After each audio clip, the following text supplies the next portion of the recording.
I start the day off with an impresario named Tommy Ramos. We are on a trip to a village called Chulumal, about 10 kilometers outside of Chichicastenango, Guatemala. We arrive to our destination, a church with 50 bags of food. Tommy lectures the locals about coronavirus, how to avoid being infected. He tells them how to wear masks properly and the importance of social distancing and washing hands.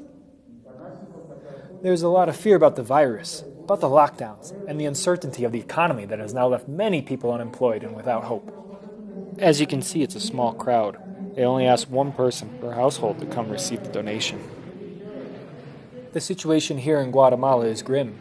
As the United States is opening businesses, Guatemala is cracking down on domestic borders. Currently, on the weekends, no one is allowed to leave their homes, and public transport is still suspended, a service many villagers rely on in order to go buy and sell food. Tommy tells me this all started when his neighbors had asked him for some rice, and he shared with them from his personal stash.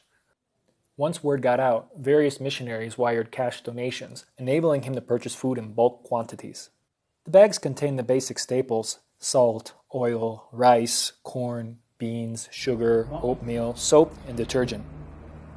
Each bag costs roughly $10, and depending on the family size, may provide up to 2 weeks' worth of meals. These volunteers, consisting of community members and pastors, display some serious dedication, carrying hundreds of pounds of supplies down the steep ravine to the church of Chuaba.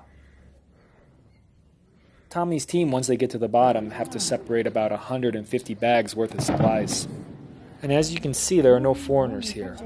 This is solely a Guatemalan organized and led operation. And after everything's laid out, the local pastor leads a prayer to bless the food. The service is not exclusive, since those who come do not necessarily have to be members of the church. The aid is available to anyone in need. And this guy on the bottom right is Tommy's father, who is the key liaison to the local churches in Chichicastenango. Tommy says that his crew of volunteers will continue visiting churches as long as there is funding to buy food. For many of the families, the food is a welcome gift, a drop of hope, and an act of brotherly love from the heart of Christ.